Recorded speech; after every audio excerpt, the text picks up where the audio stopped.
I called myself Benny because I admired Jack Benny so much. The show gets cancelled. The Benny Hill Show faced mounting criticisms and controversies, particularly regarding gets cancelled. The Benny Hill Show faced mounting criticisms and controversies, particularly regarding its portrayal of women. Its portrayal of women. Is the truth actual? Innuendos and prejudices complicate the matter even more. Actual innuendos and prejudices complicate the matter even more. As a result, the show began losing financial support. The result, the show began losing financial support. The Benny Hill Show, a comedic phenomenon that reigned supreme from the 1950s to the 1980s, captured audiences with its slapstick humor and quirky sketches. From entertaining millions with laughter to sparking heated controversies over its risque content, join us as we unravel the reason that the Benny Hill Show was taken off the air. We're going to get on so well together. The Benny Hill Show debuted on January 15, 1955, airing on BBC One and introducing audiences to a fresh style of British comedy.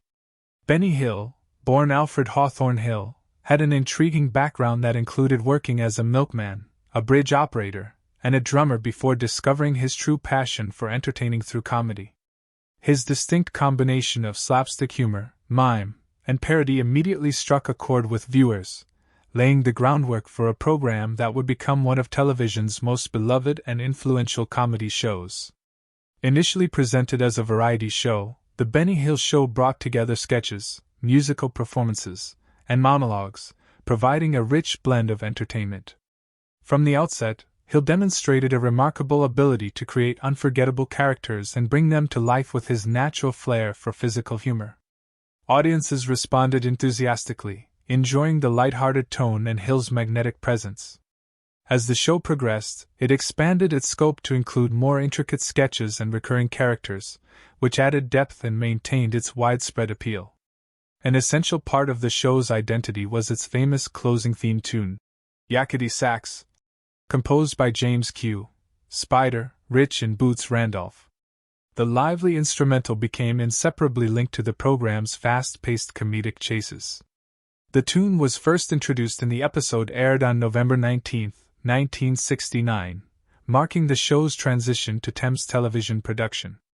The energetic saxophone solo for the show's version was performed by Peter Hughes, adding an extra layer of liveliness to the signature sequences. This catchy melody has become a hallmark of the program and is instantly recognizable. The show's music played a significant role in its success. Guided by musical director Ronnie Aldrich, a skilled pianist and conductor known for his work in easy-listening arrangements, Aldrich's careful oversight ensured a seamless music and comedy integration, enhancing the viewing experience. During the 1973 to 1974 season, Albert Elm stepped in to manage the musical direction, maintaining the same high standards that audiences had come to expect. Adding to the auditory charm was the Ladybirds, a talented vocal harmony trio who performed backing vocals and occasionally appeared on screen from 1969 to 1974, contributing another layer of dynamic entertainment to the show.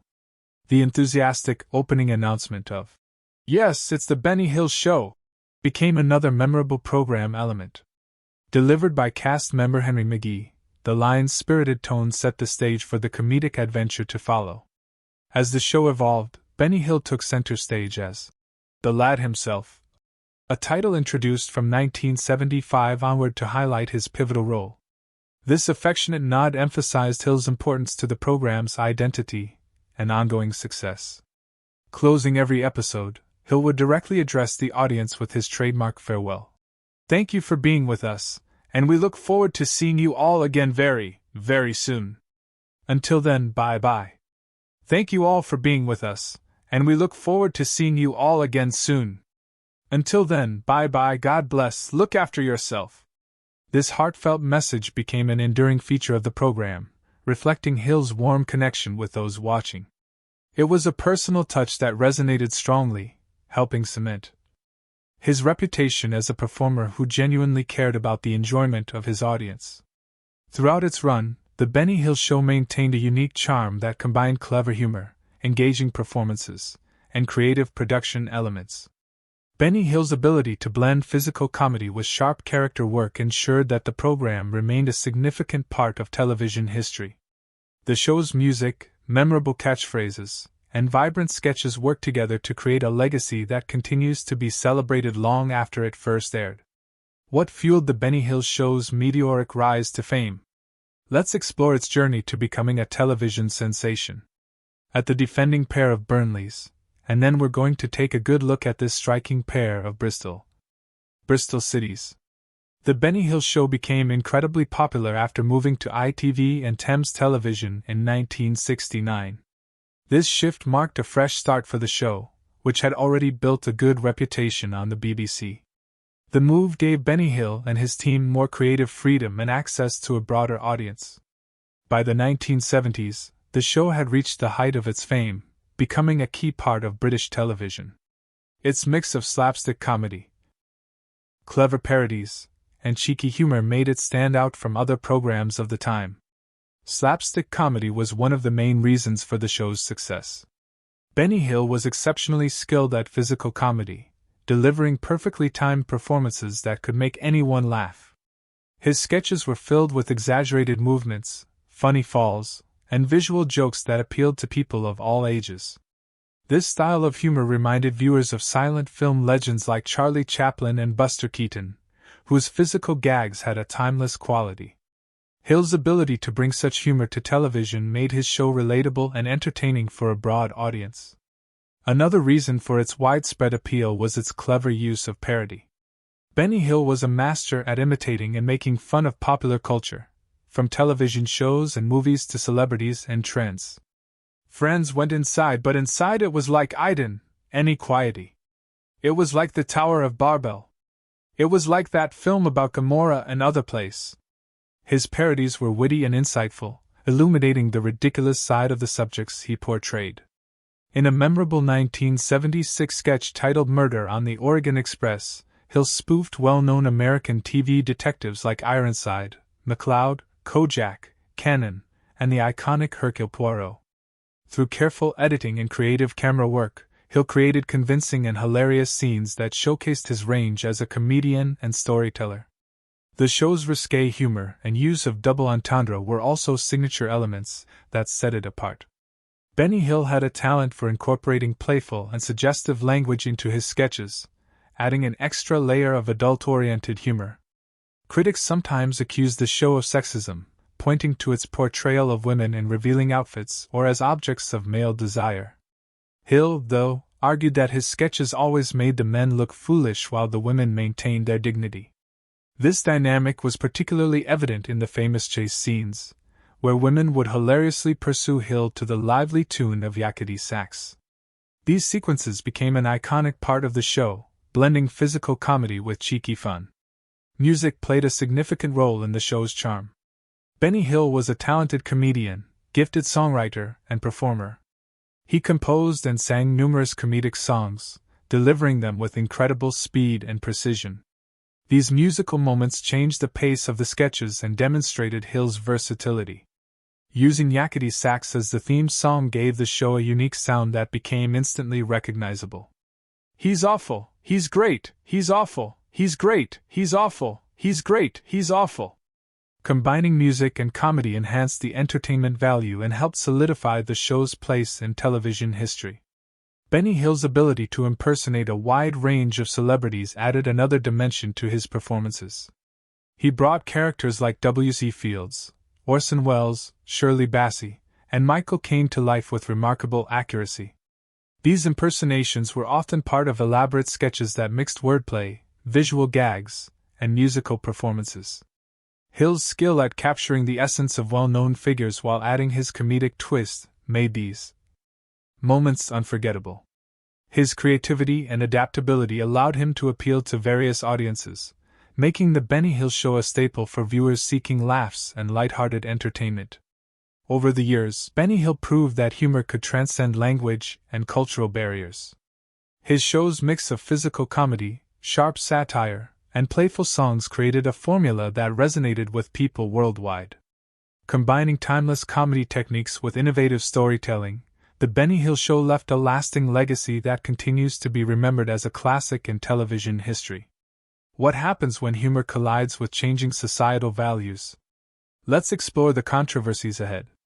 I know there are a lot of horse lovers watching today. I'm sure there are some very horse lovers watching today. They shouldn't talk so much, should they? The Benny Hill Show faced significant controversies over accusations of sexism and the objectification of women. Critics said the show promoted outdated stereotypes by featuring women in revealing outfits and relying heavily on suggestive humor. A recurring theme in its sketches involved women pursued by Benny Hill or male characters, creating scenarios many viewers found demeaning. This portrayal sparked considerable backlash, mainly as attitudes toward gender equality and representation changed during the 1970s and 1980s. The show's reliance on such humor became increasingly scrutinized as public awareness about these issues grew. Benny Hill and the show's producers responded to the criticisms with various defenses. Hill argued that his sketches were meant to be humorous rather than disrespectful, suggesting that the women in the show maintained their dignity. At the same time, the male character, often portrayed as foolish, became the real targets of ridicule.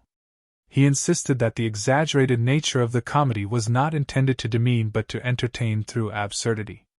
According to Hill, the women featured in his show were part of the joke and not simply there to be objectified, countering accusations that the humor was one-sided or harmful. The producers of The Benny Hill Show supported Hill's stance, pointing to the program's immense popularity and consistently high ratings. They maintained that the show's success demonstrated its broad appeal and reflected the comedic preferences of the audience during that period. Thames Television, which produced the show in 1969, continued to back Hill and emphasized the program's significant contribution to British comedy. They believed the value of entertainment outweighed the criticisms, especially as the show resonated with millions of viewers in the United Kingdom and internationally. As societal norms continued to evolve, these defenses became more challenging to sustain. By the late 1980s, the show faced growing criticism from media outlets, the public, and influential figures in the entertainment industry. Comedian Ben Elton, for example, publicly condemned the show for its depiction of women. Comedian can end every single program tearing off a woman's clothes and then chasing her around a park in her underwear like, that for me, in a world where women can't even walk safe in a park is pretty worrying. Asserting that such portrayals perpetuated a culture of sexism. These criticisms reflected a broader push for more inclusive and progressive media representations. The increasing awareness of gender dynamics placed additional pressure on shows like The Benny Hill Show to adapt their content, or risk alienating their audience. In response to this mounting disapproval, some efforts were made to address the more contentious elements of the program. Later episodes reduced the frequency of the sexualized chase sequences that had become a defining characteristic of the show. Despite these adjustments, many people still viewed the show as outdated, with its comedic style incompatible with shifting cultural expectations. This perception declined in popularity as viewers increasingly sought entertainment that aligned with contemporary values. The criticisms against The Benny Hill Show were part of a more significant cultural shift toward greater sensitivity in media.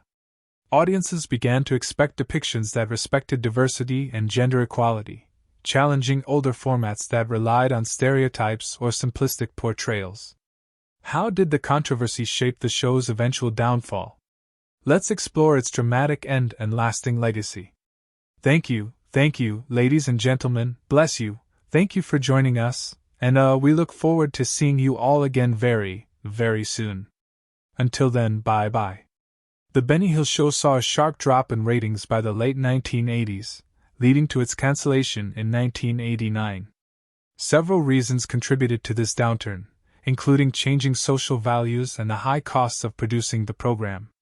The humor, primarily based on slapstick, burlesque, and suggestive jokes, started to lose its charm as cultural norms shifted. Many people began to see its portrayal of women and its frequent reliance on innuendo as outdated and even offensive, which further reduced its popularity. In May 1989, Benny Hill was summoned to a meeting with John Howard Davies, the head of light entertainment at Tease Television. Hill had recently returned from a successful appearance at the Cannes TV Festival and believed the meeting was to plan for a new series. Instead, he was informed that the show would not continue and that his services were no longer required. "When I first found out the show was successful, I was absolutely delighted. I was thrilled because, America was like the mecca of show business to me. I was brought up as a little child."